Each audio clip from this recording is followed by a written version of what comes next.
We are back, and we are here with yet another episode of Generational Sports. Josh, is your favorite number? It's number 69. I know you've been waiting for this for a very long time. See, even that childish smile right there got him.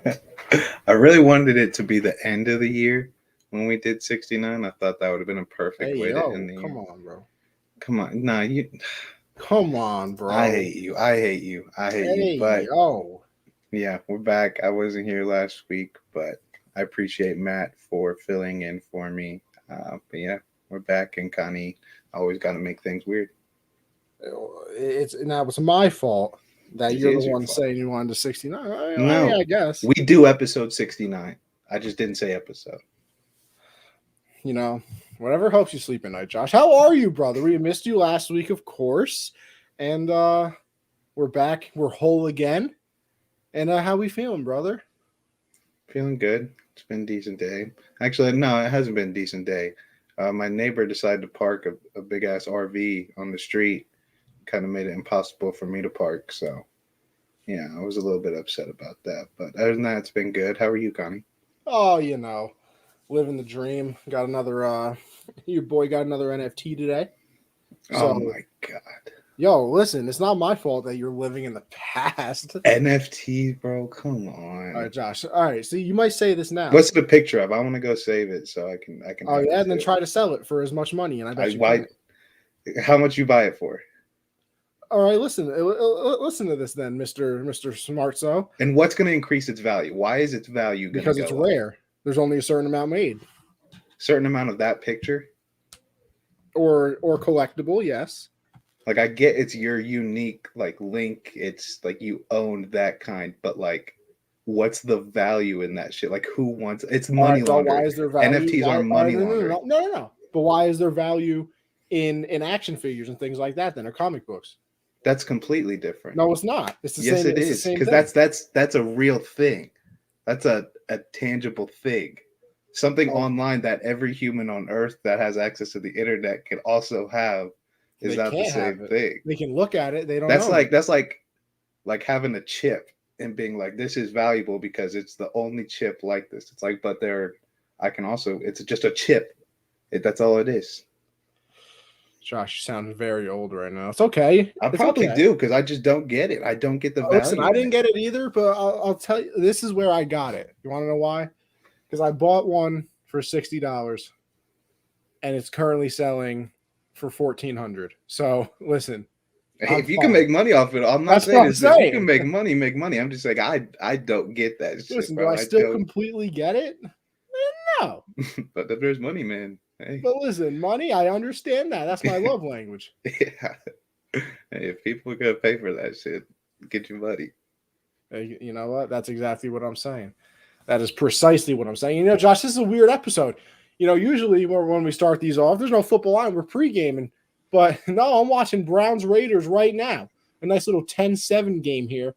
So a little different than, NFL, NBA going through the COVID stuff. We'll obviously get into all of that. But, Josh, I guess we started off with a little UFC. Quick thoughts on UFC 269, which obviously you were not here to give us your thoughts on for. That Lewis fight of the year. Are we going to go with our fighter of the year? Yeah, for UFC 269, it was a great event. Dana always has the best pay-per-views for the end of the year. And the main card is really good. Sean O'Malley comes out and beats Paiva, who is, I think he was 15th ranked during that fight. And he put his lights out. So I think it's fair to say that Sean O'Malley still, I understand people saying he still really hasn't beaten anyone, but that's just because he's better than everyone he's fought. He makes it look like it's so easy that they don't seem like fair competition, but he's a good fighter. So I think he'll be ranked now. And then I was honestly so happy to see Cody Garbrandt get knocked out also. I mean, the dude thought he was 0-3 coming into this fight, that he goes down to lightweight and acts like just because he's going down, he's going to dominate everyone. And then Kai Garbrandt knocks him out. Potentially puts an end to this whole Cody Garbrandt's and the lead fighter still. He just hasn't been good in his recent fights. And I wouldn't even say it's just because he's getting beat up. He's just not fighting back. Like he just doesn't look like the old Cody. So I was happy to see that happen. And then, Pena shocks the world. I mean, one of the biggest upsets in sports history. And it was pretty obvious how she did it. A lot of people, when Amanda Nunes starts throwing punches, they back up. They get worried that they're going to get knocked out. She said, "I don't care. You can hit me as much as you want, but I'm throwing them back." And Nunes didn't like that. She got tired because that guillotine wasn't even all the way in. It was just got below the chin, just got to a tight point, and Nunes knew that she was going to be finished, so she tapped. But I'm very excited for number 2. I'm guessing Nunes is going to be the favorite again, because why wouldn't she be? She gets to game plan, gets to come back. Even though, Pena's the champ, she's still going to be the underdog in this fight, and I can't wait to see it again. But then the main event, I think we got to start respecting Charles Oliveira as a real champ now. When he beat Michael Chandler for the vacant belt that Khabib left, no one really thought he was a real champ. Everyone thought it was going to be Poirier. And now he put Poirier out. And he put him to sleep. So I think it's time you start looking at Oliveira as one of the elite fighters in the UFC. But yeah, it was a great overall event. Really good. Josh, we didn't really talk about it much last week, obviously, because you weren't here, and you are the UFC guy.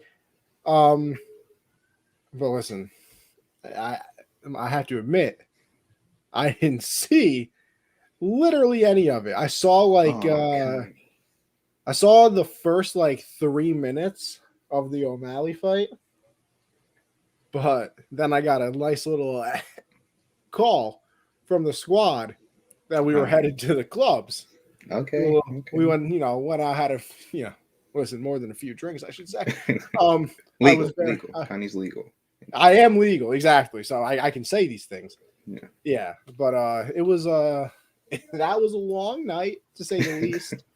I was not well, but yeah, I didn't get to see him. I obviously watched the highlights and things like that, but it yeah, I mean, going on Twitter, I remember it's funny, I was still out, obviously, when Pena won. I looked at my phone, I was like, damn, this really happened. And then, immediately trying to go on Twitter to see, if anybody had posted it yet and seeing what happened. And, just looking at the guillotine, like you said, it never really seemed like it was all the way in.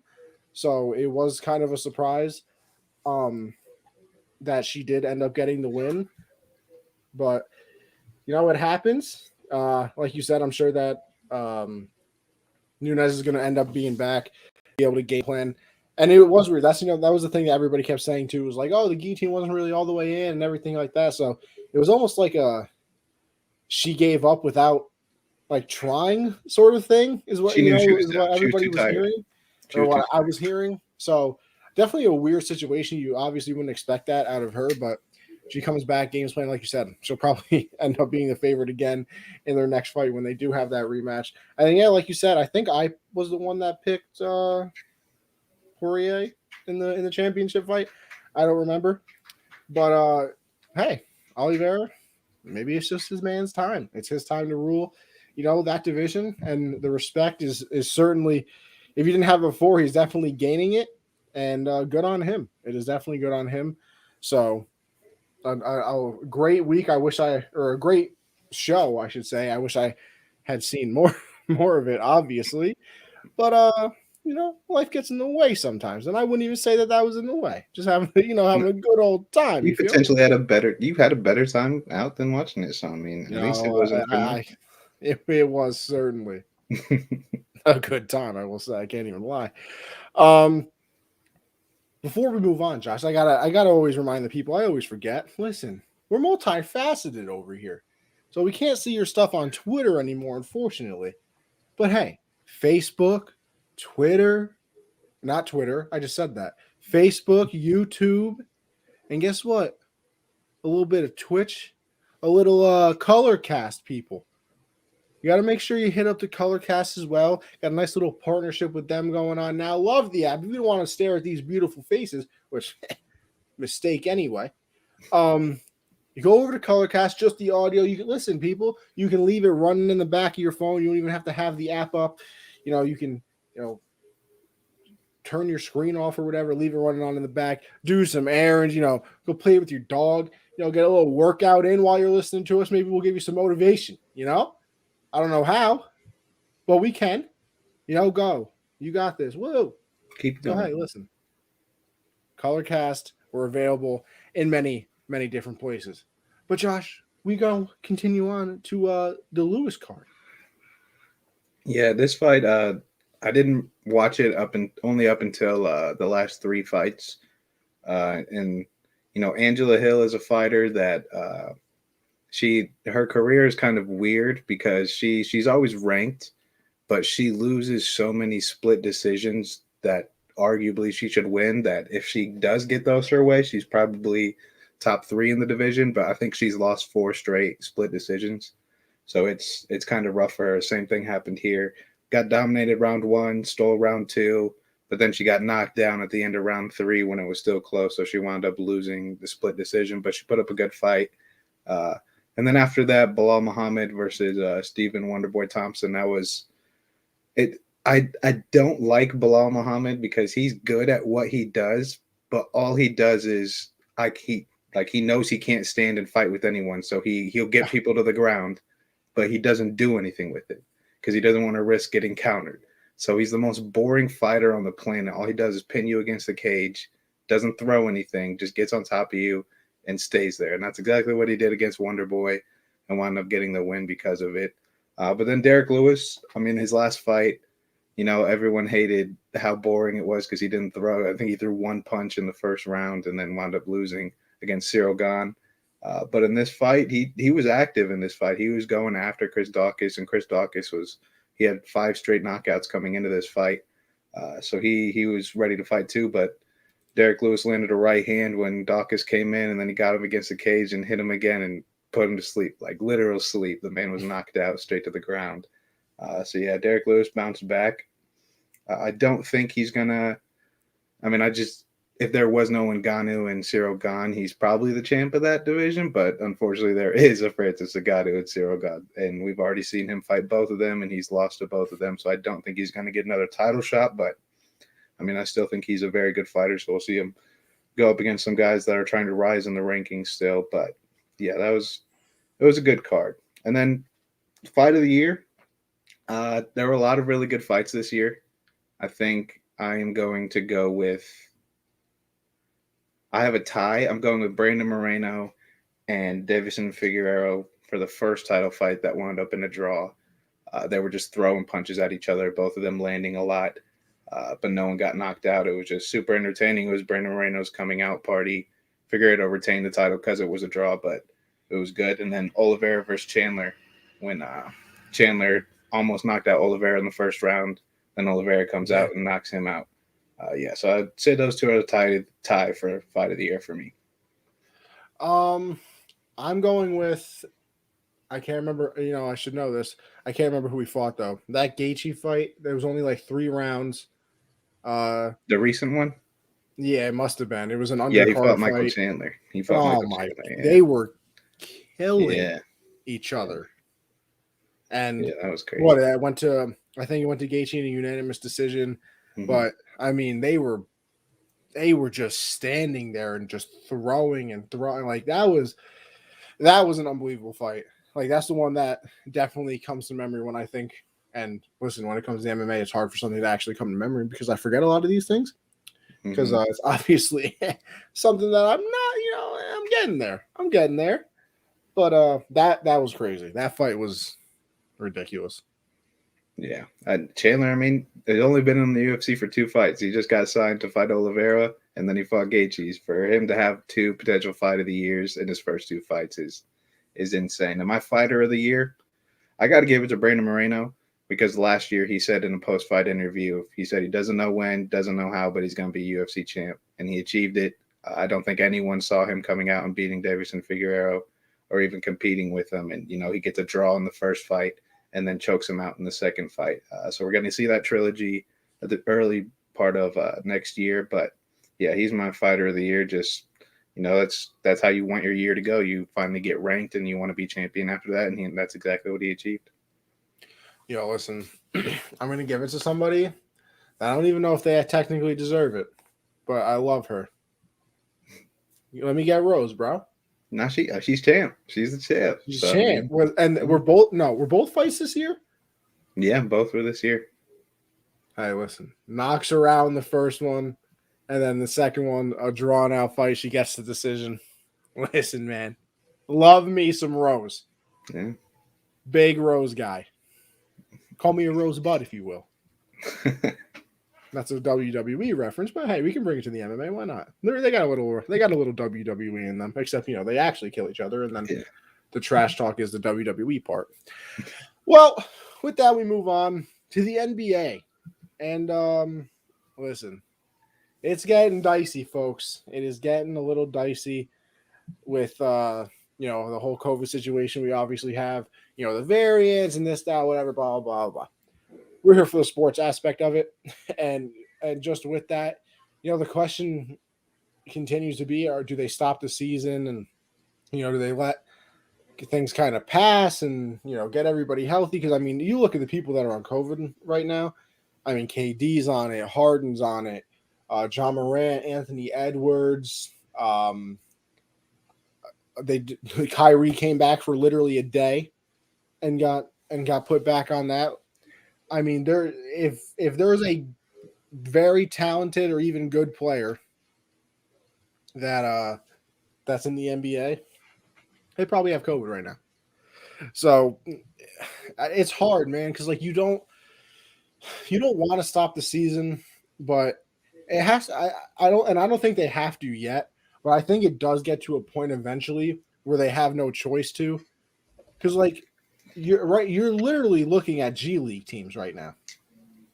I mean, the Nets. They're allowing players to sign they're allowing teams to sign players now because it's gotten so bad, like an extra player. Yeah, I mean, the Nets played a game with 8 players, and it's just not good. It's not good for anybody. I mean, then you got some people playing more minutes, and then that's going to turn into an injury thing, and it's just not a good situation for the NBA right now, and it makes it even worse because you look at the NFL, right? And they have a COVID outbreak too right now. I mean, look, we started moving games like we did last year. There's 2 games on tonight. There's 2 games on tomorrow. We got obviously Thursday night football and things like that, but we're getting to that point where it's like, is the NFL going to complete the bingo card and just play every day of the year again? And while it hasn't gotten to that point, it is certainly not good. And the main difference is the NFL plays outside. So, just listening to everything that, COVID is apparently a whole lot worse inside than it is outside. And we all know that the NBA is an indoor sport, especially, can't play outside in the middle of December. Might be a little, those Knicks games might be a little chilly. You know what I mean? Those Boston Celtic games, you're going to be bundled up. So they play inside, which apparently makes everything worse. And then here's the other thing too: do you stop the season or do you go to half capacities? But if you go to half capacity, then the owners are going to say, well, we might as well just stop it because we're not going to make our money back, and it's a mess. I don't think there's a proper way to handle it, but I think they're just going to keep playing on, man. I really do. I think that they're just going to play on until the point that they would be forced to stop. And I don't know if they ever get to that point because there's a bunch of people in the G League. If you're able to just sign people whenever you want and sign this person or that person, you're going to be able to field a team. I mean, it's not going to be a very good one. You might get, blown out by the teams that are, not dealing with COVID, but it's getting to a dicey situation, but I think they're just going to end up playing on. Yeah, I agree. I think with them allowing teams to get bigger due to COVID and postponing games, I think it shows that they have no plans to stop the season. But I definitely think they need to consider shortening it, just trying to, push through it. Because, I mean, we're not even at the All-Star break yet. And half the team, the Bulls have already had to postpone 5 games this year. They missed half their team. The Nets, like you said, they only had 8 players. I think they need to consider shortening it or doing something. I know that takes away from teams that are struggling, that are normally playoff teams, like the Celtics haven't had the best of year, the Lakers and everyone. So I think it's not good for the NBA, but I mean, if it keeps going at this rate, they're just going to wind up postponing every game because literally no players will be able to play. But I don't know. It's going to be interesting to see what they do. I mean, it's if it was later in the season, then it's pretty simple. Like, we're so close. Let's just finish it off. But the fact that we're not even at All-Star break just makes me wonder how far they're going to let it go until they're like, all right, we're going to have to do a bubble again. Because I guarantee that's a possibility. I think too. They should. Yeah, I think it's a huge possibility, especially because how good the basketball was in the bubble last time. And I think that they'd definitely be interested in doing something like that. But I don't know. It's so weird how they're handling it. I thought for sure they just stopped games for a while, but allowing teams to add extra players, like everybody's getting signed right now. CJ Miles got signed today. I mean, a lot of players are getting signed right now because of it. So it's interesting to see how they're going to handle it throughout, but I agree. I don't think they're going to stop the season. And you also wonder, like, how, and it's obviously not an important part of everything, with obviously more serious things involving, but like, how does it affect like the award races and everything like that as well? Because, say, is it, you're kind of out of the race because you ended up getting COVID and another player didn't? Like, if KD keeps playing his way but KD's right now on, COVID, and Steph doesn't get it, does he run away with it because KD got it? Or is it like, well, we can't really penalize the dude for not being able to play. Like, it's not like he's, sitting out or whatever because he feels like it. He's not allowed to play. So I wonder how it affects the award races and everything as well. But it's going to be interesting. It's definitely not fun. We saw this. This is kind of like the new norm in a way where, around the holidays, it spikes up. Everybody gets together. There's, listen, the entire city basically has it right now because of SantaCon. So, it's everybody gets together. We're indoors a lot more, and it's a mess. It's a mess. But listen, I don't have to plan around it. I'm just the idiot that gets to watch. So NBA, whatever you do. Have fun. All I'm worried about is the Super Bowl and the Winter Olympics. Well, hey, for those Winter Olympics, the NHL was supposed to go. Now they're probably not going to because the NHL obviously is having a lot of COVID issues as well. And I believe it's funny. The NHL actually made 2 schedules this year. And because during the middle of the year, they were going to take a 2-week break or something like that to let their athletes go to the Olympics. And I think like they have a certain deadline to like enact like the alternate schedule, if they didn't end up going. And it looks like the NHL probably isn't going to go because of COVID as well. And then the Super Bowl, listen, the NFL, they're going to keep it pushing. Yeah, well, we've seen it by now. They don't care. Yeah. So I mean, here's the thing though. I think when it comes to the Super Bowl, I don't know. Like, I don't think they would be able to postpone the Super Bowl unless something crazy happens. So like, if you're going to the Super Bowl and you have to have a backup quarterback, you might have to play. Yeah. Because you know how difficult it is to just move the Super Bowl. Like, this isn't, week 15 NFL game like what we're doing right now with the Ravens and the Raiders and the Browns. Like, this is an event. Like, imagine the Super Bowl on a Wednesday at like 3 p.m. Like that'd be just so insane. Like, the only way I could see them moving is if they moved it like a week later, like they would do it the next Sunday, or something. And I'm sure that they have it built in. But I wonder, like, what has to go wrong involving the Super Bowl for them to do it. Because I think if you're missing, a few starters, they're like, listen, bro, life sucks sometimes, doesn't it? But, if all of a sudden you're missing your quarterback, 3 wide receivers, head coach, both of your tackles, maybe a corner, like at that point, it's like, maybe we should just, move this one around a little bit. Yeah. But I don't know. I don't know what has to go wrong in order for the NFL to do that, because they've also changed their COVID protocols too, where like if there's a certain viral load or whatever, then you can play, and if like this person's only getting tested this amount of times, and I don't know. So it's going to be complicated, and like I said, I'm just the idiot that gets to watch. So I'm going to sit back and enjoy it because listen, I'm a double header on Monday. I'm fine. I've been watching football since 5 o'clock. Going to watch the Monday night game tonight, even though it's going to be awful.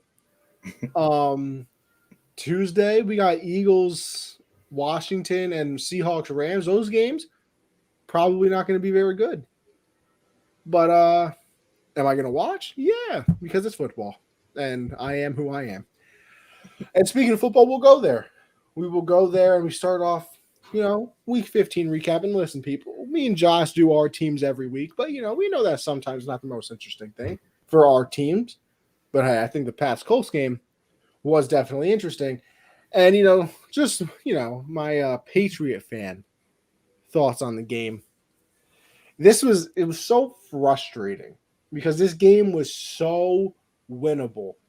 Like, the Colts let the Patriots hang around, and like it was just the mistakes that you don't see them make, which what cost them the game, which is the annoying part, because if they play this game any other day, they probably win. But it was just that, like the punt and block touchdown. That was the second time Jake Bailey's ever had a punt block in his career. That's the second time it results in a touchdown. Mac at the end of the second quarter, going down, and we've seen it. I mean, I've seen it with Tom Brady forever in New England. You get the 1-and-1 where you score before you going into the half, you get the ball back, and then you score again, and bam, you're right back into the game, or you put the game away. And what does Mac do? He throws an interception to Darius Leonard, which was a very, good play by Darius Leonard. He just read the eyes of Mac and picked the ball off. So, it's not even, I mean, like, it's Mac's fault, but it's a good play by Leonard as well. You have to give credit where credit's due. And that Colts defense is very underrated. Like, they have the most takeaways in the NFL. Like, that's not some, oh, look, the Colts defense all of a sudden played good. Like, no. They got Darius Leonard over there. They got DeForest Buckner. Kenny Moore's playing well. By the way, love. See, it's almost hard to hate the Colts too because I watched their Hard Knocks, so I like them now. Yeah. So, and I got once Annapolis over there. Once VP, so the WVP. So I can't hate them too much, but it was the uncharacteristic things, and then all the penalties too, man. Like, the Patriots are driving down, they're looking good, and bam, holding call, or illegal man downfield this, and interference that, and it was very frustrating. It was very frustrating, and I think the thing, and I'm not panicked about it. Like I said, if you remember, going into this stretch where they played the Titans, Bills, Colts, and then Bills again, I said if they go 2-2, I'd be happy with it. They're 2-1 right now, so they can either go 2-2, and I'd be happy with that, like I said, or they can go 3-1, and they would do even better than I thought.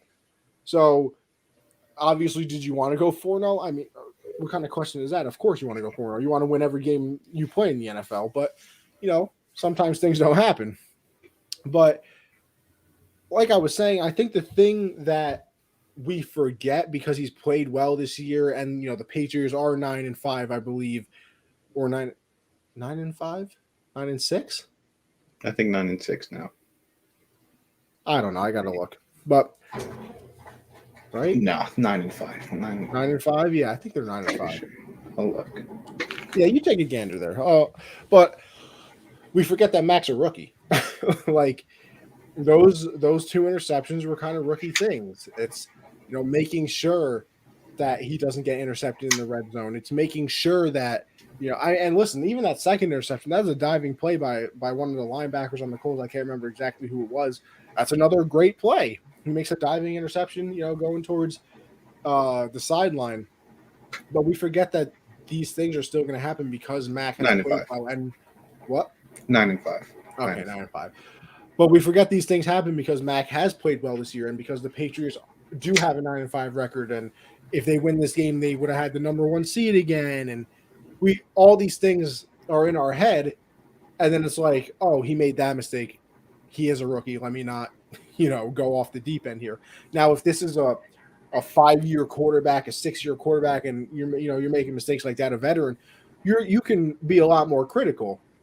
But in situations like that, it's okay, that was his rookie, mess up, and you hope that he learns from it and doesn't do it moving forward, because those 2 interceptions probably cost them the game. I believe they scored on the second interception. They at least got some points out of it. No, that might have been the field goal that they missed. They might have missed that field goal after the diving interception.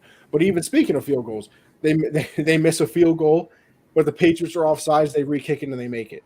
So that's 3 points taken off the board. The interception in the red zone, that's at least 3 points taken off the board. You're up to 6 now.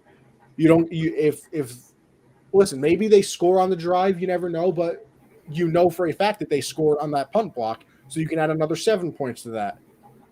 So, you're getting up into an area where you gave up a lot of points that weren't necessary.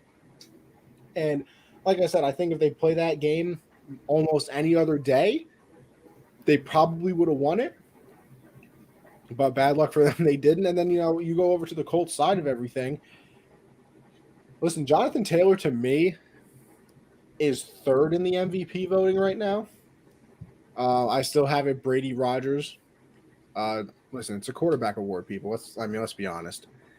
He'll probably he might finish even lower than that because he is a running back. But in a year where I don't think anybody has run away with it per se, because listen, you look at Brady, he's had a couple bad games. Obviously, we'll talk about last night later.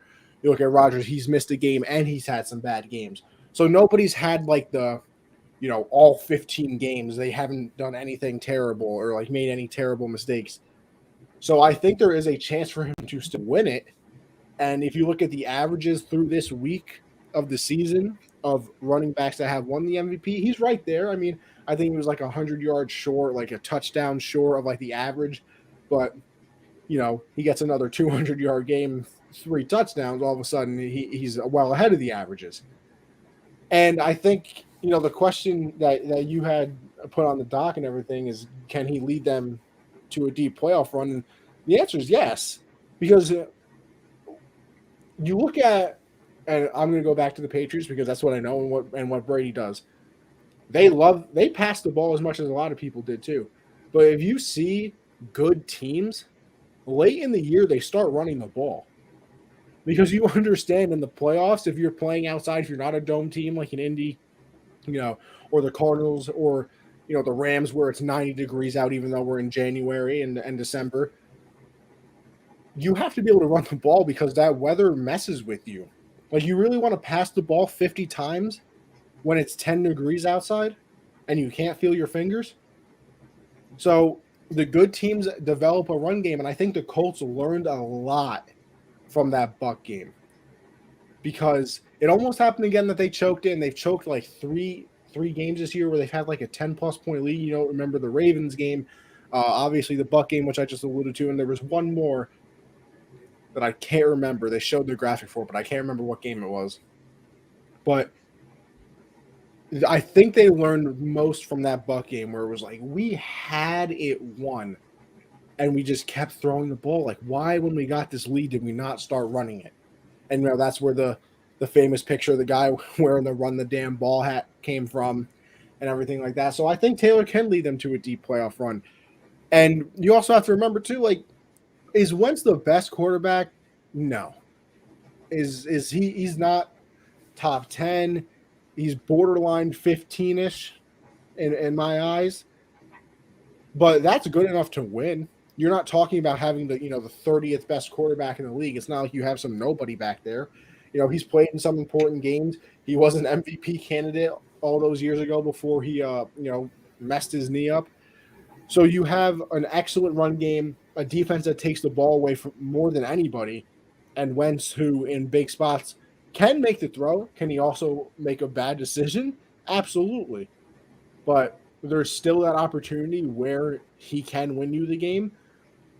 So I think the Colts are a team nobody really wants to play. I also think it's like that for the Browns too. I don't think anybody really wants to play the Browns either. You're telling me in late December, early January, you want to play a team that can run the ball down your throat? Like, I just don't think that is what you want.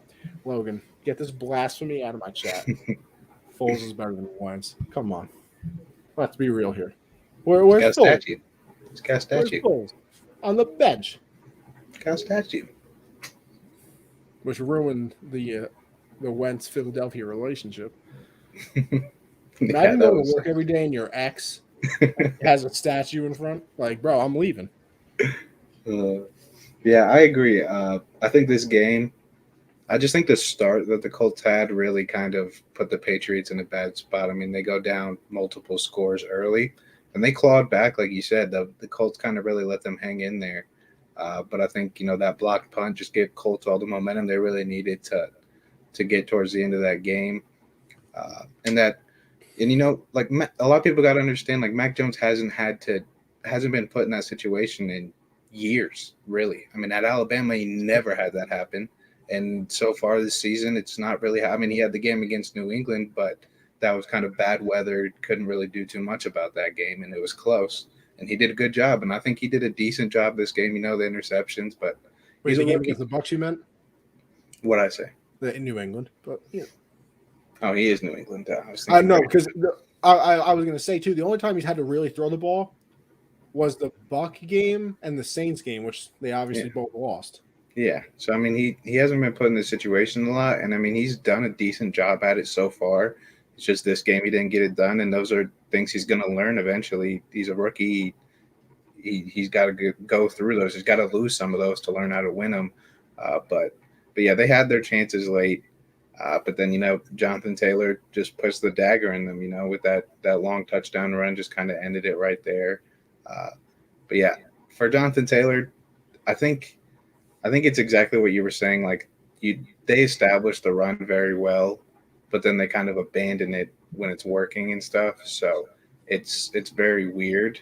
But I think having as good of a defense as they have, and Wentz being like I'd say average to above average quarterback, I do think he can carry them. And I think they got to realize that that's kind of why he's there. He's not running the ball crazy like this. You didn't draft him to not be able to carry them. So I think, if they probably will make the playoffs, after getting this win, I think they're 8-6 now. I think they're the 5th seed.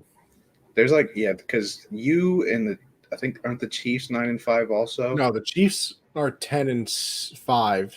10-5. So you guys are top 2 seed, and then there's 4 teams that are 8-6. So I think they'll probably make the playoffs, but they're going to have to rely on Jonathan Taylor a lot, because I think establishing that run, getting teams to commit to the run on Jonathan Taylor is going to do wonders for Carson Wentz. And I think they just have to keep sticking with that rather than trying to get Wentz going, because what's going to get him going is having a run game and getting better looks. But yeah, I do think he's good enough to get them in the deep playoff run, especially if they can have that defense keep playing this way. So right now the playoff picture: Chiefs are 10-4, Patriots are 9-5, Titans are 9-5, the Bengals are 8-6, Colts are 8-6, Chargers 8-6, Bills 8-6, Ravens 8-6. The Browns are currently 7-6. They are losing 13-7 right now. Not anymore. Not anymore? Damn, I'm behind. I don't have NFL. I've got it on my phone. See, I don't have NFL Network on my TV, so I have to stream it, and the stream is always behind. Aha, you're right. 14-3. So if the Browns hang on, they'll be 8-6. It's a mess, man. It really is. Because I think also, it's weird. Right now, the Bengals 8-6 are the 4 seed, but I think if the Browns win, the Bengals are out of the playoffs again. Really? I think they drop all the way out, because I think the Browns when they played, did the Browns? I think. Yeah, didn't the Browns beat them? Because I don't remember. I don't either. Too many games. Exactly. Listen, there's a lot of football this year. Biggest schedule ever. Yeah. I was making the graphic for later. Week 16. Usually week before the last. No, we still got 2 more weeks after that. I'm excited. I like it. Crazy. But yeah, that was a fun Saturday game. Obviously a little disappointing on my Patriot fan end, but hey, it happens. We're going to win every single game. We move on to your Panthers though, Josh, and they lost again to the Bills. Just you go ahead there, bud. I'm your shoulder. Yeah, it was a tough game. We just came out and our offense, I felt like we were running the same 3 plays over and over and over again. You know, we give it to Amir Abdullah up the gut, and then we give it to Amir Abdullah up the gut, and then we send everybody 20 yards and just see if something gets open. And I hate it. It was so annoying. But yeah, I mean, I thought our defense started off really strong. We really didn't let them. I don't think they scored until their 4th drive. So we were playing well to start the game. But then, you know, Devin Singletary gets a touchdown. Then they get a field goal. Then they score another touchdown. But we got a touchdown, I think, late second quarter. Cam ran it in. And then he threw a 2-point conversion. So it was like 8-17. And one thing that really pissed me off about Matt Rule, he's like, we held them to 17 points. Like, that's 3 scores, bro. Like, you didn't hold them to anything. That's 3 scores. But, yeah, then the second half came along. They just kind of poured it on us early. We couldn't get anything going offensively because, like I said, we did the same damn thing over and over. Give it to Amir Abdullah, then try to throw it to somebody deep, which didn't work very well. They wound up getting to like 31 points before we even scored again. And then, you know, Matt, I just don't understand what Matt Rule's thinking in the post-game press conferences. Like, they're not even asking questions where you can blame someone, but then he blames someone. Like it's so they're like, what do you think you could have done, like, offensively? Like, just be like, hey, we could have connected on this play or something. He's like, oh no, Cam's got to make that throw. Like, like if he makes that throw, that's a pick 6, bro. Like and then he tried saying that was a bad read. All right, so it was an RPO. So basically, you're looking to see if the safety's coming down. And if he's coming down, you don't hand the ball off. He came down, was unblocked, so Cam didn't hand the ball off, and so he threw it. And then Brandon Zylstra just didn't block the guy, and Robbie got cracked, and the ball was incomplete. And Matt Rule said that Cam made the wrong decision. And, you know, Matt Rule, who's been shitting on Joe Brady since he's got here, defended our current offensive coordinator when it was a bad decision. And I don't get – it's 4th and 1. Like, the one guy you want QB sneaking on 4th and 1 is Cam Newton. Like, that's the guy you want. I'm taking Tom Brady over. Greatest QB sneaker of all time. He's very good at it. I agree. Bro, speaking of QB sneaks, now I'm going to get into an annoyed rant. Why does every team in the NFL not do a QB sneak on 4th and 1? I don't know. I would go for it on 4th and 1, maybe every time, and only call QB sneaks. I saw it with the Patriot game. The Colts went for it 3 times on 4th and 1. QB sneak right behind Quentin Nelson every time they got it. Yeah. Like, bro, these quarterbacks are like 6'5". Yeah. You tell me they can't get a yard? Like, if you have a decent O-line, bro, I'm going for it 4th down. QB sneaks only. I'm not handing the ball off where they can get penetration. I'm not passing. I'm going right behind my guard. And then having the running back, run up and block it. Yeah. Run up and push from the back. Every time. It's so stupid. I just don't get it. Like, why would you be like, hey, maybe if we throw it 15 yards to the sideline or a quick slant, we'll get the 4th and 1. It's like, you need 1 yard, man. And a lot of times it's less than a yard when it's those situations where you're like, oh, yeah, we're going for it. And they never run the QB sneak. It's very annoying. But, yeah, towards the end of the game, we're just kind of just chucking and praying. And I thought Cam played a really good game. I really did. I think he played a really good game. In the first half, he did miss DJ wide open, was a walk-in touchdown. Missed him wide open, just underthrew him. But, yeah, outside of that, I thought he was really accurate, really smart with the ball. But I don't get Matt Rule. We drafted Brady Christensen, who did a great job protecting Zach Wilson at BYU. We drafted him to be our left tackle. Kind of guess why he doesn't want him starting at left tackle. Browns just picked the ball off, by the way. Sorry. God damn it. But guess why he says Brady Christensen can't be our left tackle? Can't be the left tackle. Well, Cam's not a lefty, so it's not like it's not worth protecting his blind side. I don't know. His arms are too short. Ah, That is his reasoning. But Cam Irving, who has proved absolutely nothing, he's been dog shit since he's gotten to the league, is still getting the start. And he allowed 12 pressures and 2 sacks this week. And then in the post today in Matt Rule's interview, he said, we're probably still not going to start Brady at left tackle. We feel like he's going to be a star here for a long time, but we're not going to start. It's like, how do you expect him? So he doesn't start at all? No, he started at left guard a couple times, but he wasn't in the lineup at all last week. At all. So when did they draft him? This year. We drafted him this year. No, like what round? I think 3rd round. I think he was a 3rd round pick. Bold. Very bold. But I mean, it's getting annoying. I mean, Cam played really well. But yeah, he threw a pick at the end of the game when we were in our, there's 53 seconds left on the clock. We're down like 18. He just was trying to make a play and got picked off. But yeah, it was an ugly game. I'm just so annoyed with Matt Rule, man. My problem isn't exactly his coaching. It's just what he says. Like, he blames everyone. He's like, we got to be more disciplined on the D-line with these penalties. That's from coaching, man. That's what the coach does, is get his players disciplined, okay? Like, that's your job. Quit blaming them. It's annoying. And now there's a very real chance Sam Darnold starts this week if he's able to. Oh, yeah. So, yeah, we'll get to see that again. Why is that? Because he hates Cam Newton, man. He really does. Come on, man.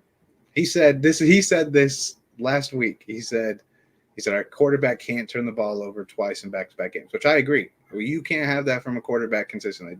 2 turnovers in back-to-back games, can't have that.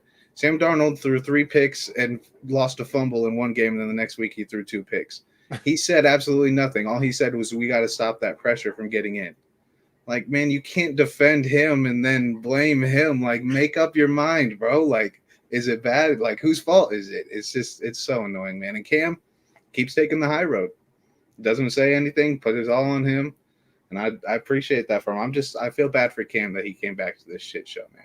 I feel really bad for him. He's been good for us, but tough times, We'll see this offseason. My dreams for this offseason, maybe Aaron Rodgers. That'd be nice. Okay. Maybe Russell Wilson. That'd be nice. But chances are it's, Jacoby Brissett, or we trade for Jimmy Garoppolo. Those are the 2 most likely. What do you mean? We got Mr. Deshaun Watson out there. Yeah, he ain't coming here. He's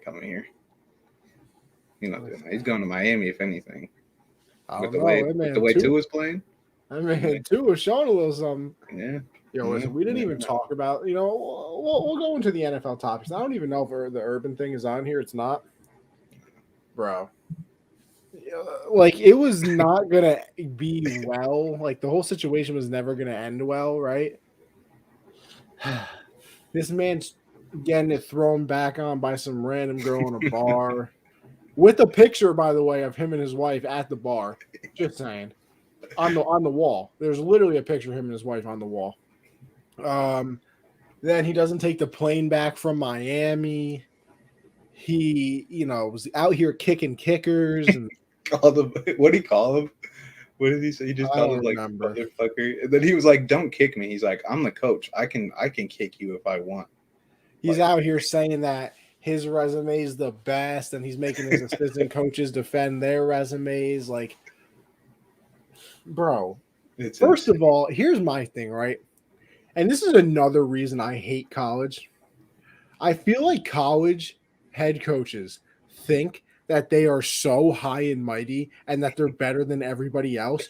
Bro, college sports is a completely different thing than professional, especially in the NFL. Like, I hate Rex Ryan. I really do. He's probably one of the most annoying people I've ever seen in my entire life. But with that being said, he said that he talked to Urban Meyer like when he was getting the job or whatever.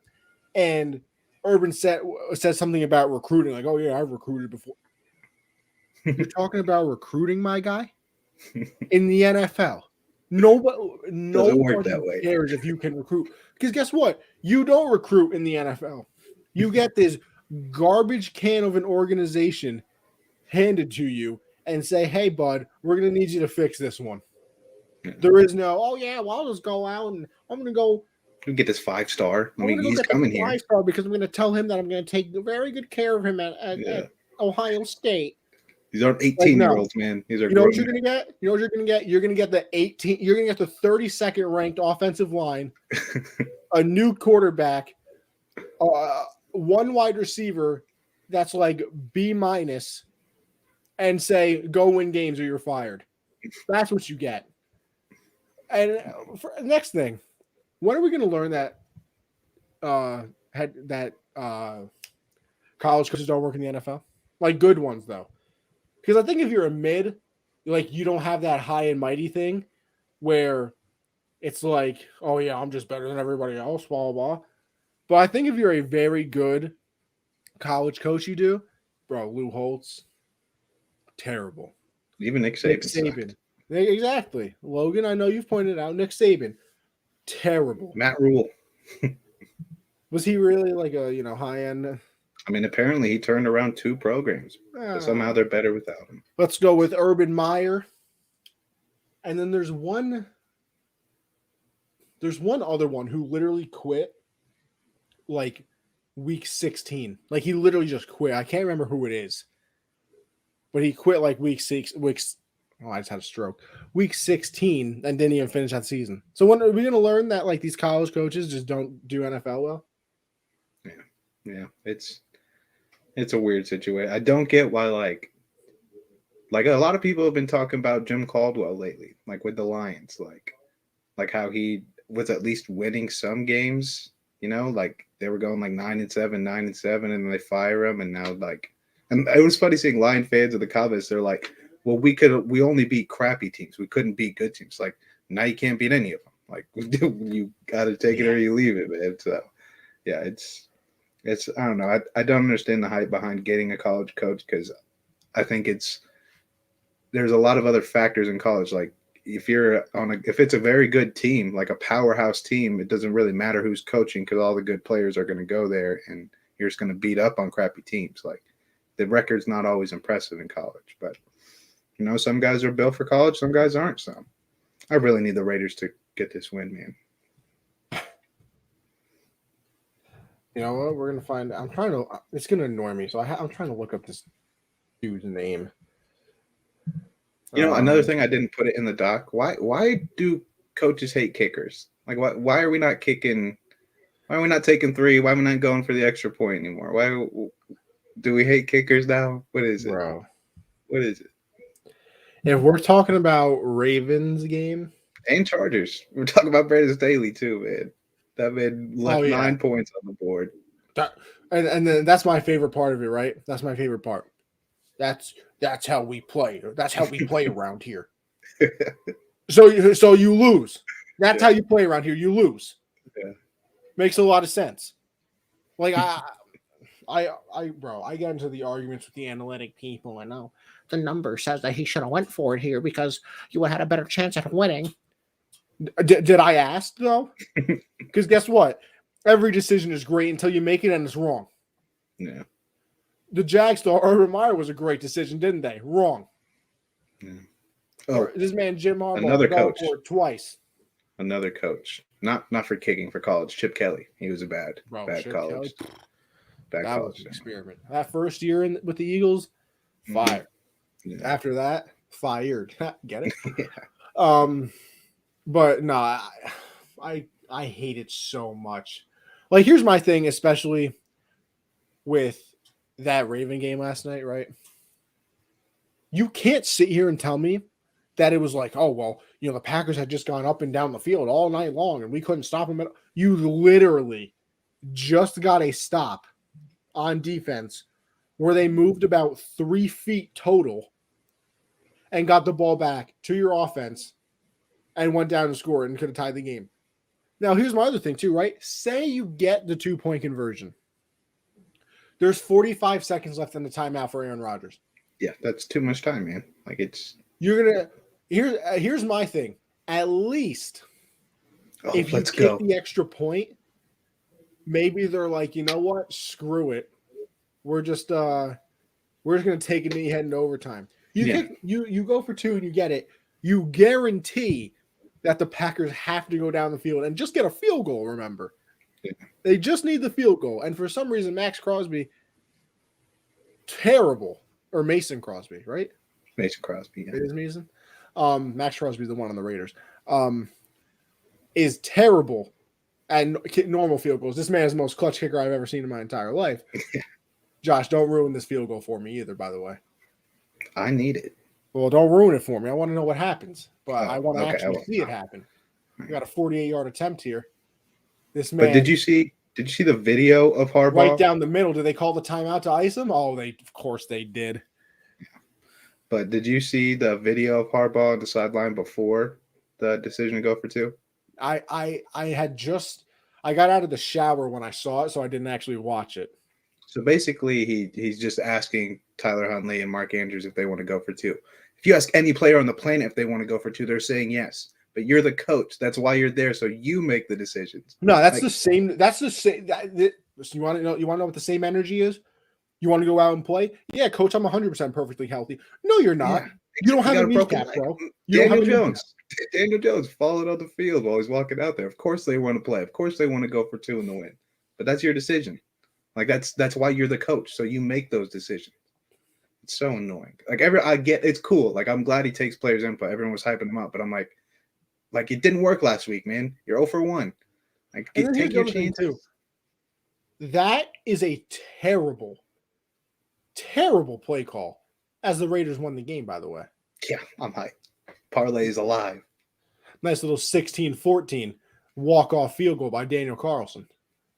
So, hey, you know what else? A kicker lost me a bet today. Old Dominion in Tulsa. I had plus 10.5. They lost by 13. There was a missed field goal in the first half. That's the cover. But a kicker just kept my parlay alive. So, that keeps the Bengals in that number 4 seed, too. Yeah. But shout out to the Browns for hanging in that game, man, with losing everybody. This is true. I mean, shout out to the Browns. But what was I about to say? Damn. I don't know. Oh, the play call. Awful. Because I was listening to Matt Hasselbeck last night on ESPN, right? And he said it, and I totally agree with it too. Now, if you look at it, everybody always says with a play call like that, you're eliminating half the field because you're rolling out right or whatever. No, you're not. You eliminated 2/3 of the field. Yeah. Because you're taking all the way from the left to literally a third of the right, and you have about this much space now to make a throw. And I think going to Mark Andrews there. Half of the field would have been right down the middle. No. Going to Mark Andrews there is kind of like, of course you want to get him the ball. Like, if you could choose a player on that team, get the ball. But you got to know, you're on the goal line. They're going to cover the shit out of Mark Andrews because he's already got 120 yards and 2 touchdowns. They're not going to let him do it again. But I thought a rollout is okay if your plan is to let Huntley get in the end zone, not to let him throw it. If you're going to roll out, it's got to be quarterback's got to take it. Other than that, I don't know, a read option, RPO maybe, just get people moving. Just not in the too, right? Like that. The success that the Ravens had in that game was when he was scrambling around. If you remember the touchdown that tied the game, he literally ran it right up the middle and ties the game.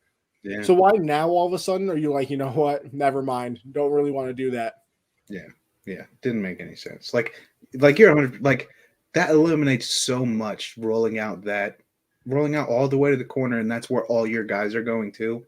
It works in the open field. If you're on the 40, it makes more sense there because you can get guys a little bit deeper. But when you're on the 1 for a 2-point conversion, it's literally you're throwing it to this pylon or you're throwing it to that pylon. There's 2 options at that point. And also, though, if you look at that play, low key, that nobody's talking about, Hollywood is wide open.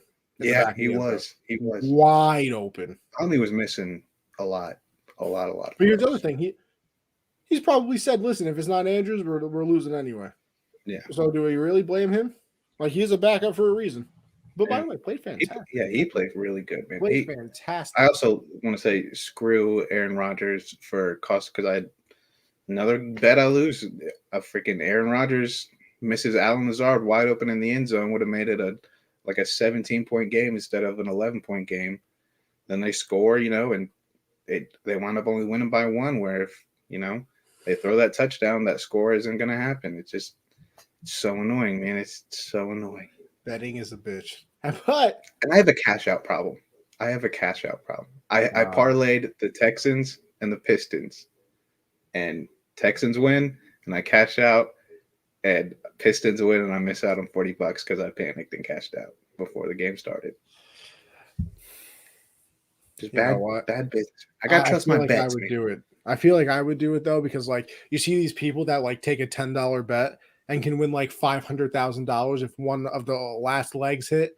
But like if they cash out, it's like 45. I'm cashing out of those. Bro, I'm cashing out faster than you can do anything. Because I know, first of all, I know when is the last time too that like BR Bets or ESPN or something has posted one of those and the last leg actually hits. Never. Like there's never a follow-up. There's never a follow-up. Like, congrats. It's never happened. No, it's literally always the last, was it last week or 2 weeks ago? The Ram Cardinal game, the guy needed the Cardinals to win by 3, lose. Yeah. It never happens. There's never a happy ending. I feel like they lie about, like, someone was like, a bettor put $150 on the Lions winning. Like, nobody did that. Not a single human took the Lions. Nobody did that. Yeah, listen, the Lions are 2-3-1 in their last 6. Hey, they're back, man. They're back. Yeah, I think if anybody can lead them out of everything, it's Dan Campbell, bro. Him and Jared Goff. Love that guy. Big Dan Campbell guy. Oh, yeah. He's the best, man. He's the best. Let's see. What else do we got on here? Ooh, this is a good one. You think the Dolphins are going to sneak on into the playoffs there? I think it's very possible, especially because, what is it, 7 straight now that they've won? 6. 6 straight.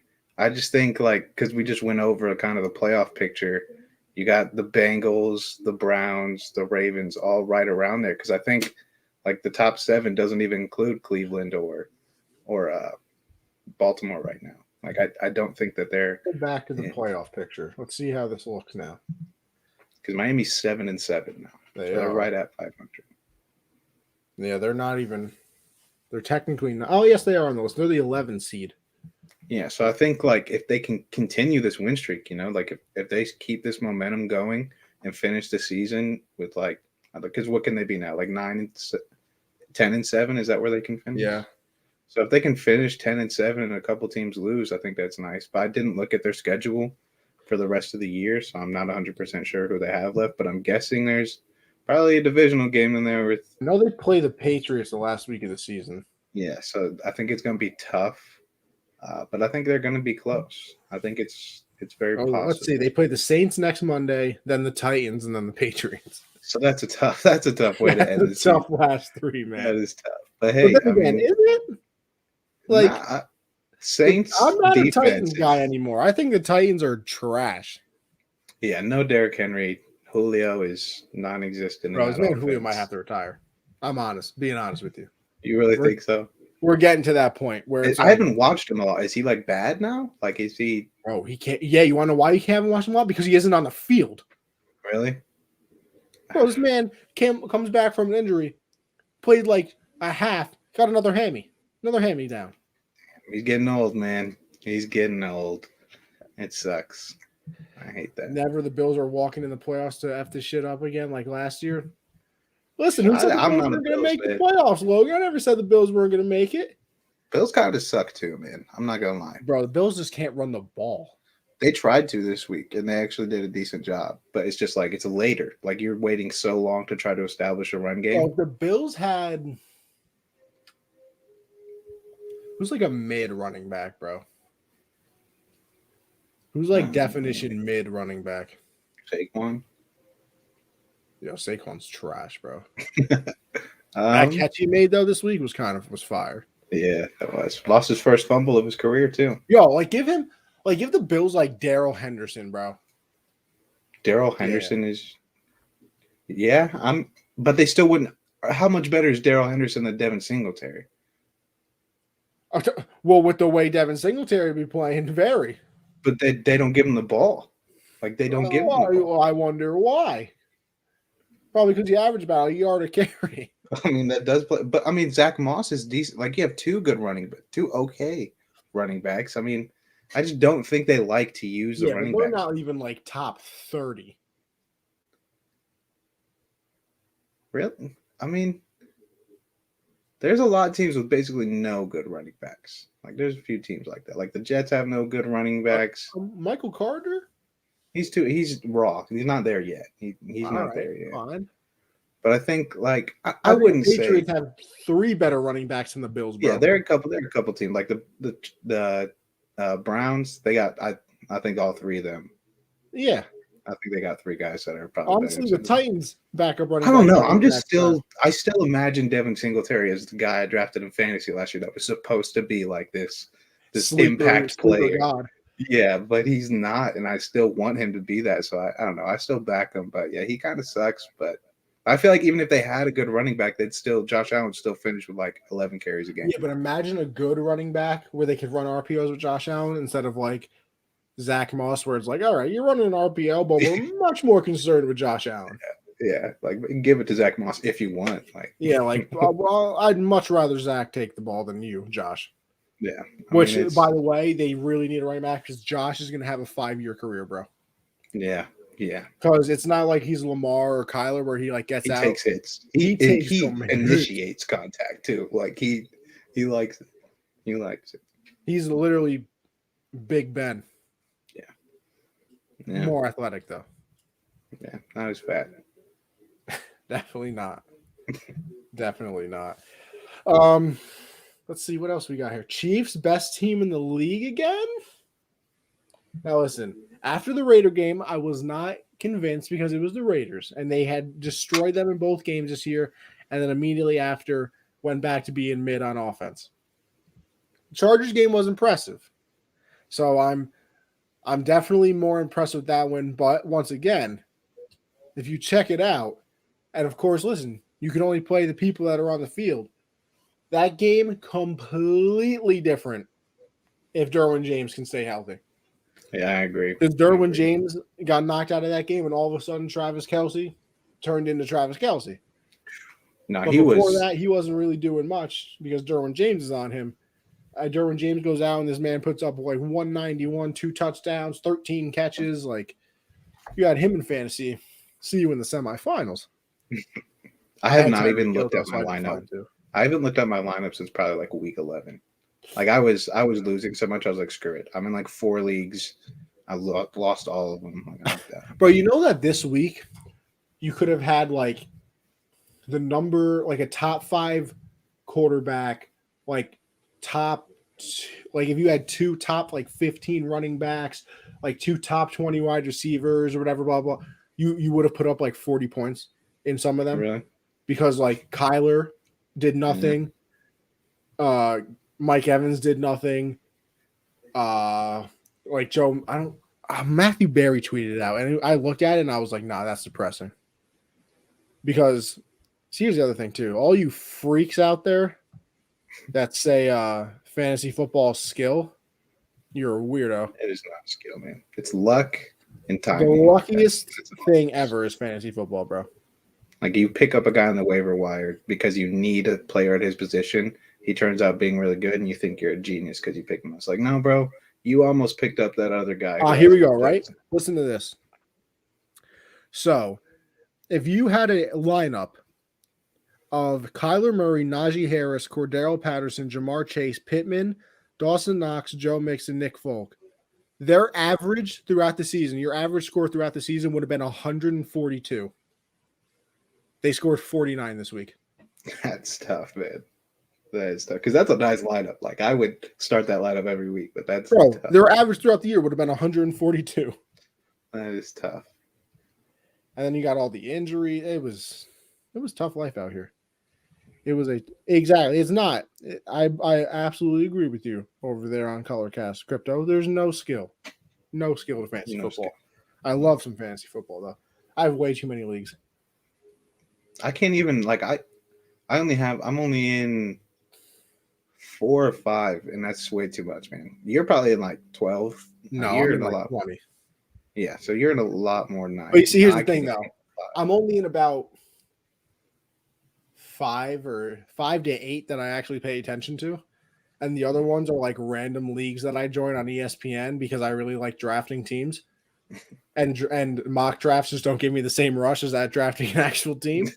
So I just go on there, join a random league draft, and then never change my lineup. I Bro, do one of that. my lineups I haven't looked at the entire year. I went 11-2. I was like, okay, look at me. Never even changed the lineup one time. But yeah, so I don't know, Josh. Think the Chiefs are goated again? They're the best team? I do. I think they're the best team.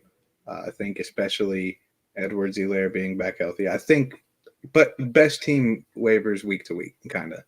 Like, I would say no if Tom and the Bucks won yesterday. I'd be like, nah, I think the Bucks are still a little bit ahead. But with the injuries, it's just tough because didn't Godwin tore his ACL, right? Yes, he did.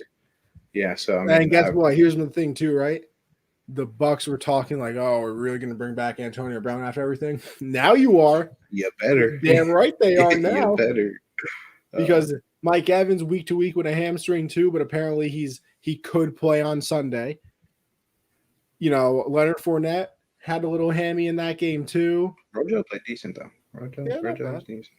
Not terrible. I can't put the Bucks there right now because of the Godwin injury, and they've had a rough week. Like, it is the Saints again, though. Bro, like that's what kind of weird. It doesn't make sense why the Saints. Brady's 1-4 against the Saints. Isn't that the first time he's been shut out in like 15 years? They said that's the first time he's been shut out in 15 years, but that's the first time he's been shut out at home in his career.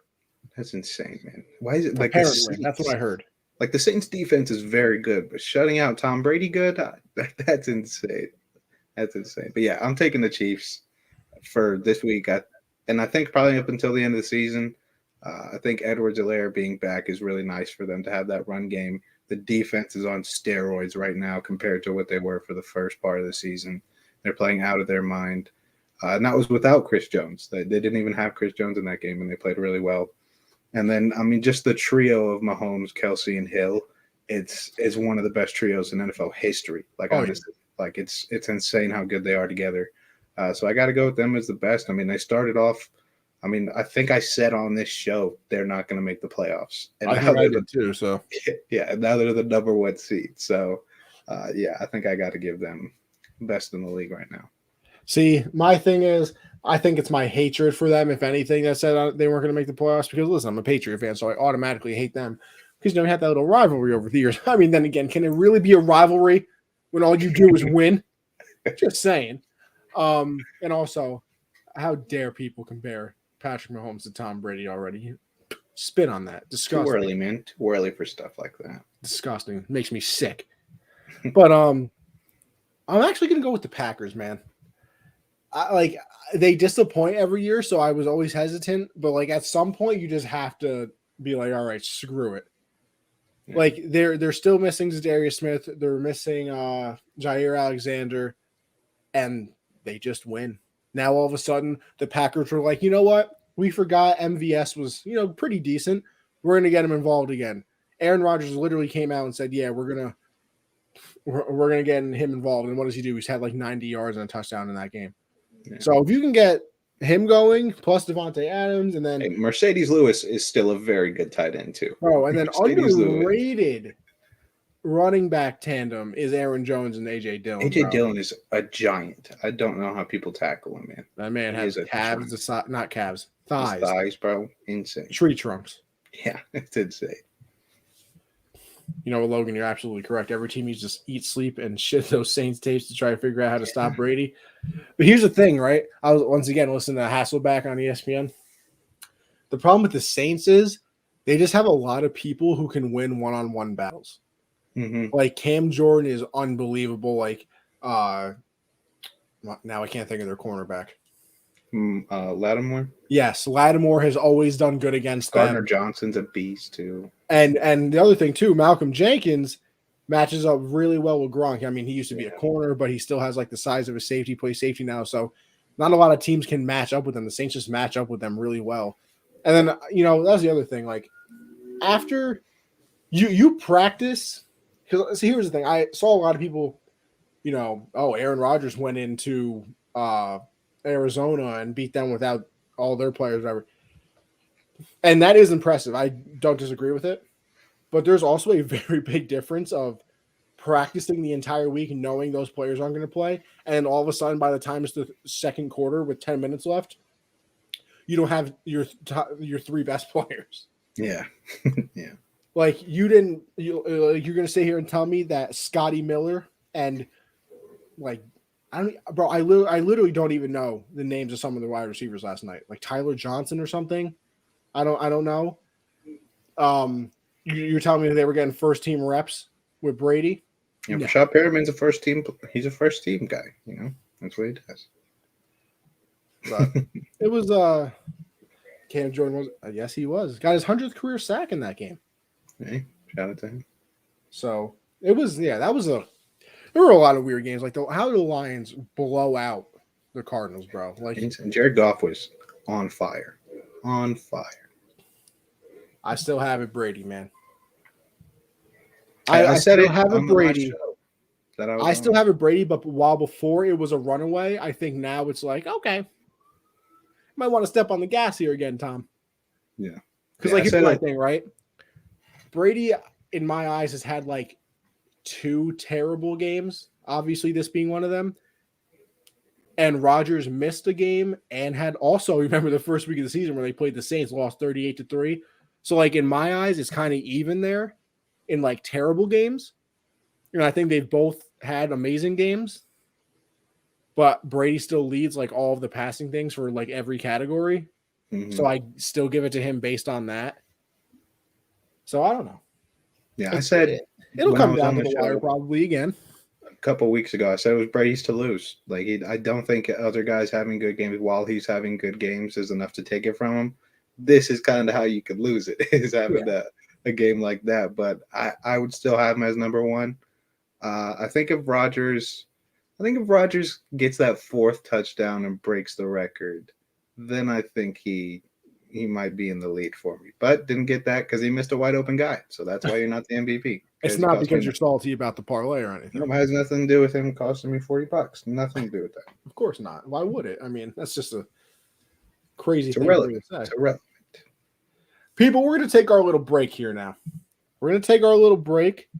Also, Rodgers can be the Packers all-time passing touchdown record on Christmas Day. Done it. Twice, Josh.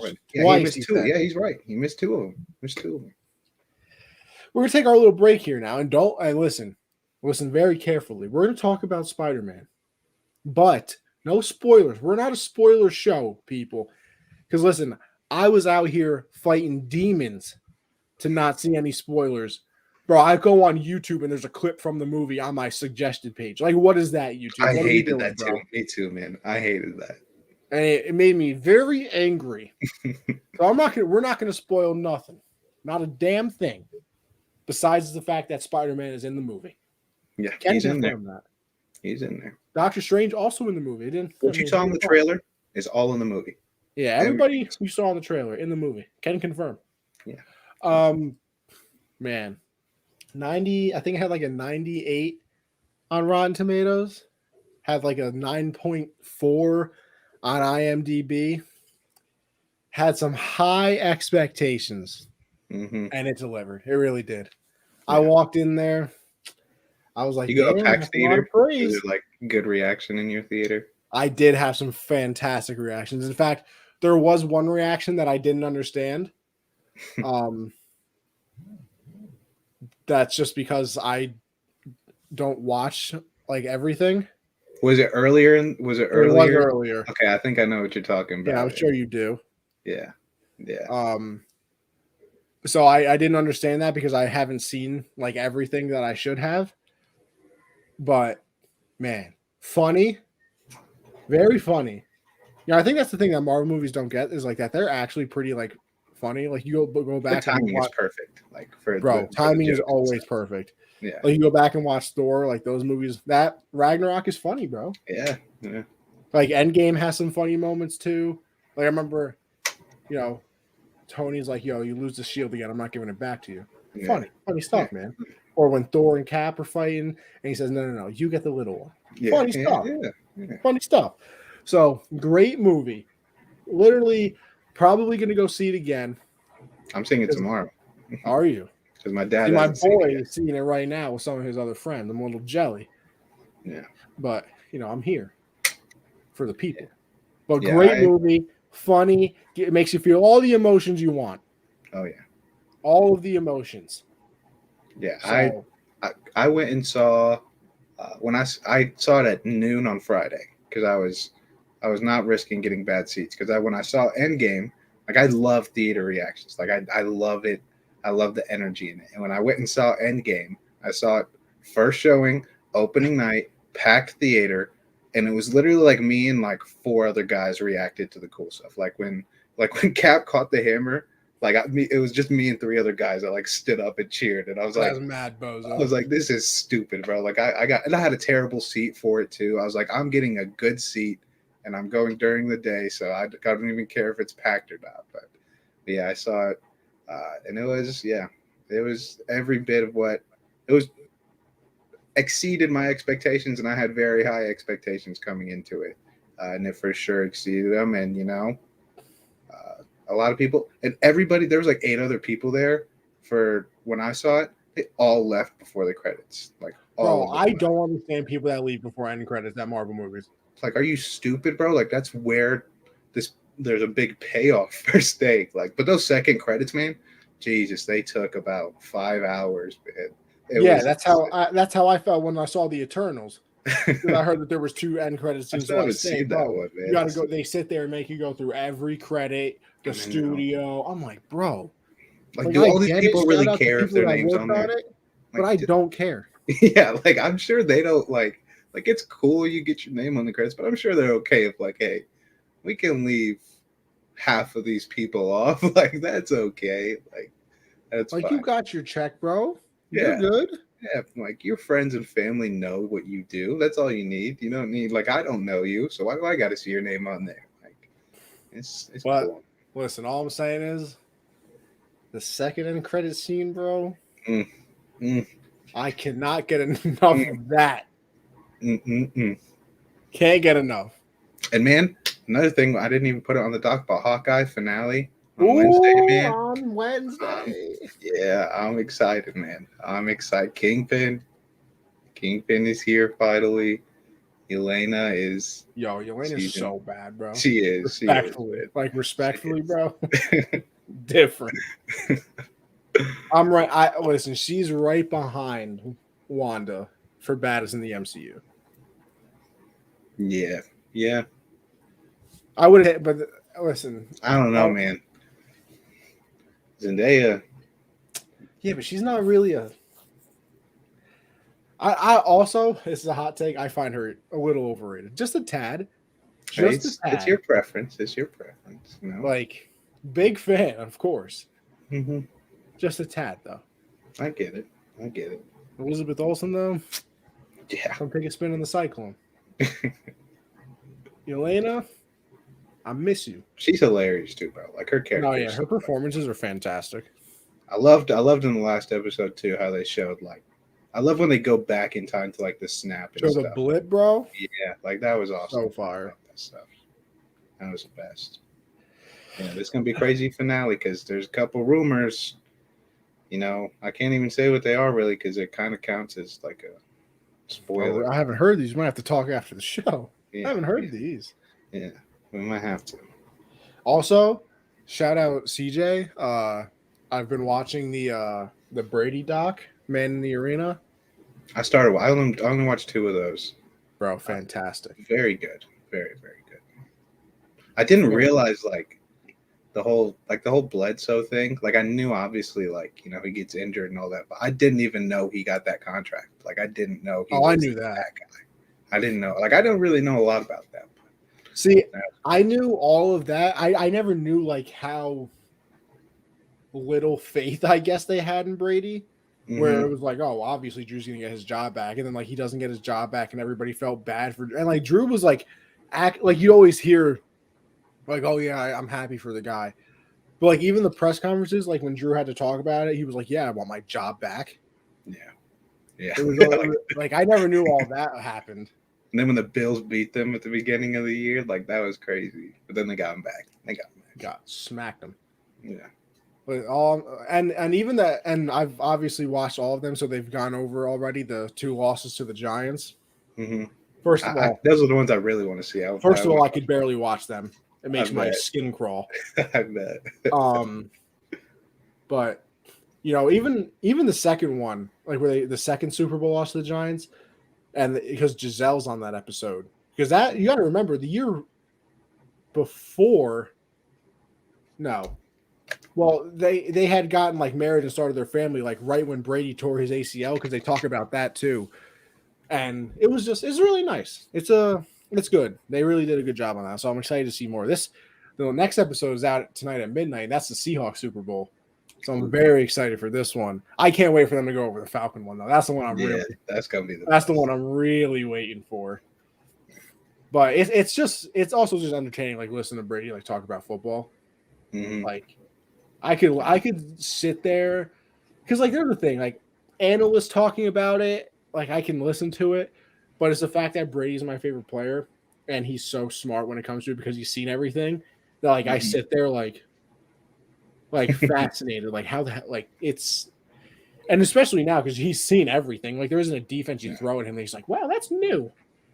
It's kind of like, New wow. It's new every week. Very fun, very very fun. But we move on. We continue, people. Listen, the second Monday Night Football game is underway.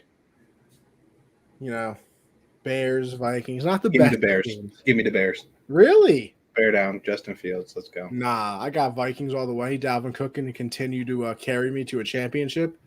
In that league that I made you join with my friends. Yeah, your boys in the championship for the second year in a row, looking to go back to back. I wonder where I'm at in that league. I'm gonna have to look. What happened? I don't even. Never mind. Oh, I was gonna say. Never mind. No, never mind. But your boy's looking to go back to back, so feeling good. All right, Josh, it's that time of the show. Our QB and player of the week. Who do you have? My quarterback of the week, none other than Jared Goff. He's had a very good game, 21-26, 216 yards, 3 touchdowns. Shout out to Jared Goff getting the win against the number 1 seed. Well, used to be number 1 seed. So, yeah, Jared Goff. You know what? They lost the game, of course. Bro, this man Huntley played like Jamar Laxon out there, bro. It was an unbelievable performance out of him. Did he have like 4 total touchdowns? Yeah, at least 2 passing and 1 rushing I know of. No, he only had 3 total. 3? Hey, even then. Yeah, still. Against the Packers defense that had been playing very, very well. What a guy. Very proud. No, he had to have had 4. I'll have to take a look. It's 30-31, so it had to have been 4. Well, they could have run the ball without somebody. That's what I was thinking, but I don't think Latavius Murray scored. Actually, no, he didn't. I think he did. Did he? Oh, listen, I'm going to tell you right now. Ready? He did. Let's see. Let's go versus Packers. Oh, no, that's not what I want. That took me to the Green Bay Packer homepage. Nobody cares about that. Let's go to stats here. And this is only the Google stats are literally useless, by the way. You got to go to ESPN, man. It's the most annoying thing I've ever had to deal with in my life. Yeah. Green Bay. He did have 4. He did. 2 rushing touchdowns. He had 13 rushes for 73 yards, 2 touchdowns, and was 28 of 40 for 215 and 2 passing. So 4 total touchdowns on the day versus a Packer defense. Very, very good. So, hey, Tyler Huntley, what a guy. Yeah. My player of the week, a guy we haven't heard of. He wasn't really great or anything, but he's guy that's bounced around, been decent, and came back to his hometown and had a great game. Duke Johnson, 22 carries, 107 yards, 2 touchdowns, helped the Dolphins get the win. Just a guy, he's kind of been in and out of lineups his whole career. Sometimes he's decent, sometimes he's not, but it's nice to see him go out and have himself a game. I'm going to go with Cam Jordan, a defensive player this time, which we usually don't do. But listen, he's the reason that they shut out the Bucs. I believe he had 2 sacks on Brady, got his 100th career sack in the game, like I said before. Just an unbelievable game out of him and the entire Saints defense. If I could pick them as my player of the game, I would. But I pick a player. So I'll go with Cam Jordan, the man who probably affected everything the most. Josh, who are we going to if I can get the banner in time, put some respect on? I don't really have someone to put some respect on. I want to say Jared Goff, but it'll never happen. No. Because of his record without Sean McVay and everything. But I do think, let's quit calling him a bum. Like, sure, as a number 1 overall pick, he's kind of a bust. True. But overall, I think he's had a decent career. So I think, this is 2 wins on a Lions team where they're a lot better than 2-11-1. Like their record doesn't show. They're actually 9-5 at the spread this season. So they've played really well this year. So I think I'm not going to put him on the list with everyone else, but just, let's calm down on all the Jared Goff. Hey, he's okay. I don't. You know what? Can I go with Cam Jordan in a weird way? Because it's kind of like you talk about edge rushers, and it's always like, oh yeah, well TJ Watt, and or like you talk about the elite defender, the like defensive, front. It's always like TJ Watt and Aaron Donald and Myles Garrett and this person, Cam Jordan, I feel like he's never in there. Yeah. Hey, man has over 100 career sacks. Man has been great his entire career anchoring that Saints defense. So I'm going to need a little more respect thrown on the man's name. A little bit more. It's a good one. And Josh, now we have to pray together. Yeah. Now listen, we could, you got to put Godwin in there for a speedy recovery. So, there's that. I'm going with Teddy Bridgewater, man. Yeah. Man. Hate it, man. He keeps getting these terrible injuries. You hate to see any player get taken on a stretcher. Same with Parham for the Chargers. Yeah, I was going to say Parham. That was the weirdest. They said, but it came out today that it was just a concussion. So Parham's going to be okay. I don't think I've ever seen a play like that. Where that's scary, man. He hits his head, and then gone, out. Yeah, arms went stiff. Man was shaking. Which, by the way, Joe Buck, you're an idiot. Yeah, come on. It's a little cold in California. Yeah, bro. Yeah, bro. Great analysis. Come on, man. That was so stupid. Yeah, prayers to those guys. Hope they all, hope it's all okay. Hope they all get safe and healthy, speedy recoveries. And Josh, we now go to everyone's. Oh, wait, no, I lied. We have winners and losers. Listen, let's be real here. Winners, Dan Campbell, the Lions. He's going to turn it around. I feel it in my bones. He's going to turn it around. Let's see. I don't know. There's not. Oh, I'm crying, bro. Watching ESPN right now, they're showing Steve Young and everybody trying to do that dance that. Oh yeah, I saw that. I'm crying. You gotta love the attempt. Trevor Lawrence, you're out of Urban Meyer's coaching. Is true. So, that's good for him to get that terrible coach out of the way. And I'm going to a college quarterback, Bailey Zappi. He broke 2 records this year. He threw for 5,967 yards, most ever in a single season. Threw for 62 touchdowns, beat Joe Burrow's record. And against App State in a bowl game this past week, 422 yards and 6 touchdowns. He plays at Western Kentucky, so it's not, this big program where everybody knows him, but he deserves to get some. Because I didn't see that anywhere. I didn't see his record broken. I literally never heard of him. Not one time. Literally the best season of all time from a quarterback. It's insane. But, yeah, give Bailey Zappi some respect. And then, I was going to say losers. You got any? No, I mean, Urban. Urban.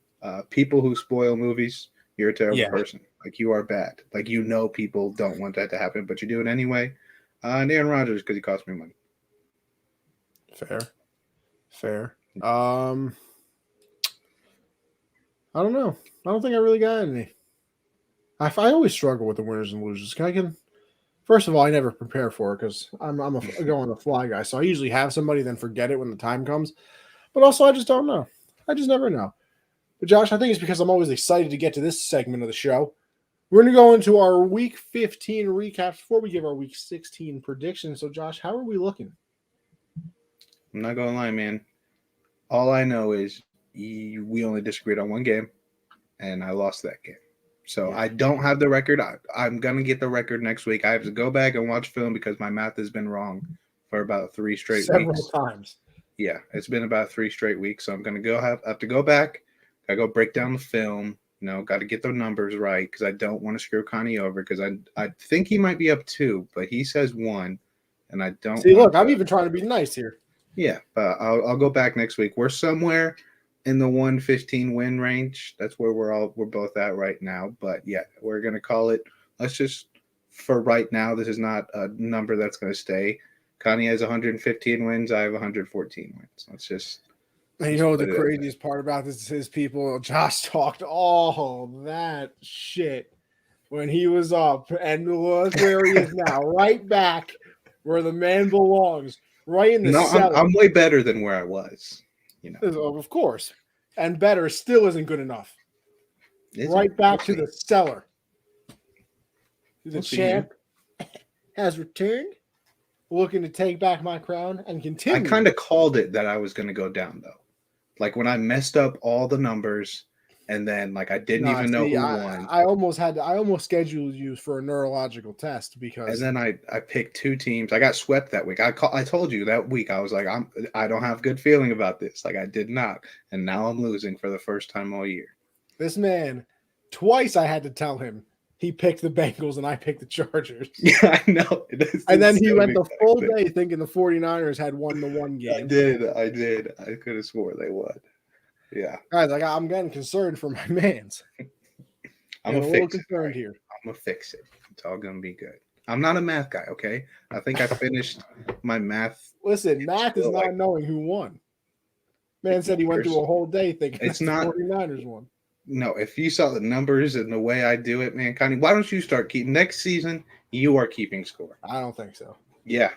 Since it's not, I gotta keep score for the hard count. I can't do it for the show too. Yeah, you can. I don't think so, Josh. I think I'll help you. It's the same games. I'll help you, bro. We'll make a nice Excel spreadsheet instead of you writing it. I don't need your help. I got it. I don't need your help. I got it. I've had. This is my first time I've ever messed up in the 2 seasons we've done it. Okay. This is the first time I've had a mess up. It's just still happened that one mess up piled on, and now there is no stat for now there's for just the whole constant season. messages. Yeah, that was just erased everything. It's kind of what happened with Facebook. Everything got erased. It just doesn't work anymore. But we're gonna fix it. I'm gonna get in the lab. I'm gonna get it done. Well, we'll fix it right now. Week 16, we started off 49ers at the Titans. Now, listen, 49ers are playing pretty well. Titans, I don't have faith in. I'm going to go with the 49ers. Yeah, I'm also going to go with the Niners. We got the Browns at the Packers. Listen, really? Really? Going with the Packers here. I don't know what's happening. I'm gonna take Green Bay as well. The Colts at the Cards, man. This is a tough one. I do not like picking this one at all. I'm very tempted to go with the Colts. The Cardinals don't play very well at home. But they just lost to the Lions. Only because they lost to the Lions, I'm going to pick the Cardinals. I'm going with the Colts. I think since the bye week, the Cardinals look like a completely different team. And I think no D-Hop rest of the regular season, they're going to have a tough time against that defense. We got the Bills and the Pats, baby. A little rematch of a couple of weeks ago where the Pats just ran the ball down their throat. It's going to be a completely different game, I would assume. The Bills are actually going to be able to throw the ball. So will the Patriots. I'm going to stick with my boys, man. I'm going to stick with my boys and hope that they lead me to the promised land. Yeah, I don't think the Bills are all that. Mac Jones only threw the ball 3 times, and the Bills lost. So I think him throwing it 20-plus is going to be good news for the Patriots. So I'm going to take the Pats. Next up, we got the feisty little Lions over there and not the Cardinals, the Falcons. You know what? This should be a lot easier, but I'm still a little nervous. Give me the Falcons though. No way, Lions can't win 2 in a row, can they? They can and they will. Give me Detroit, MCDC. MC, they're rolling, man. They're on fire. You're not wrong. They are rolling. They are rolling. We have the 40. What am I doing? Am I having a stroke today? It's this pick'em segment, man. It's killing us. I don't know what's happening. God. We have to just send our picks into the commish. Yeah. We got the Ravens at the Bengals. Now, listen, I think the Bengals are going to lock up the division. I think they're going to put the foot on the throat of the Ravens. So Lamar's probably going to play this game, right? This is true.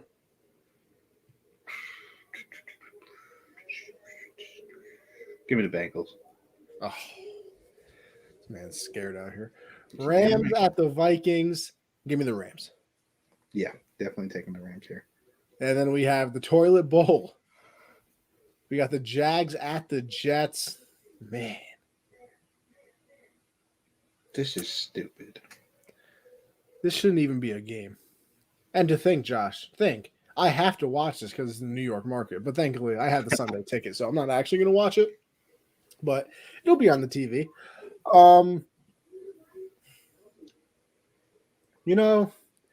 Zach Wilson looks pretty good this week. They almost beat the Dolphins. So let's go with the Jets here. Yeah, I'm not losing on this game, so give me the Jets also. Yeah, I assumed, and that's honestly very smart. The Giants at the Eagles, they just shut down Daniel Jones the rest of the year. I'm not picking long neck Glennon ever, so give me the Eagles. I've heard that it might be a Jake Fromm game for the Giants, but I don't think that makes it any better. So I'm definitely taking the Eagles. We got the Bucks at your Panthers. I think the Bucks are a little salty after that Saint loss. This could get ugly. Even if I was up like 2 games heading into the last 2 weeks, I still think you would be the favorite to win because unfortunately I've made a commitment to never pick against the Panthers again, and I must uphold that commitment, even though we're about to get the spread's probably going to be about 32.5. So I still think give me the Panthers. That was the saddest game of the Panthers, I think, in show history. Probably. Yo, you got to think about it, though. Low-key, I have not gained that much ground on you for the Panthers this year because I feel like a lot of the times when the Panthers have played this year, I've agreed with you. Yeah, I think there's more times you've agreed with me than against because the 3-0 start, and then we played a bunch of bad teams. But then I was picking the Panthers a lot at one point. Yeah. Hey, off on the bandwagon, Cotty. Just always pick them. Listen, they're like my 4th favorite team. Hey, I go Pats, Chargers, Raiders, Panthers. Okay, I like that. I don't know why. I can't say the Pats are in my top 10, but I've always liked the Chargers just because of the uniform. Yeah, I fell in love with those powder blues. Oh yeah, those were. And then CMC makes me love the Panthers. So once he's gone, I'll probably drop him out of this, top 32. Chargers at the Texans, not a question. Okay, we're moving on. Bears at the Seahawks. I'm taking the Seahawks. Man, but that feels like just such a simple and right answer, but they suck, man. They do suck. They're not good. And even it's not like they suck, but the Bears suck too. Give me Seattle. Steelers at the Chiefs. I'd love for the Steelers to win, and then the Patriots win. That would bring them back into a tie, but I think the Chiefs are going to take this one. Yeah, Chiefs about to kill these boys. That's going to be a tough one. Then we got the Denver Broncos with the Drew Locks of the world going up against the Raiders. Man, I'm going to take the Raiders, even though they just played today. And they won today. I forgot. They won. I'm taking them because I don't have faith in Drew Lock. Man got benched for Teddy, bro. Like, it's not like Teddy is a top, whatever quarterback. Like, they brought him in. Like, they traded. Yeah, like, it wasn't even a mistake. Like, they said, bro, we can't do the Drew Lock stuff no more. I mean, the Raiders just snuck by Nick Mullins, but the Browns' rest of the team is much better than the Broncos' rest of the team. Yeah, just give me. You took the Raiders, right? I did. Give me the Raiders. this man Matt Nagy was tweaking on the ref, got a flag from it. Really?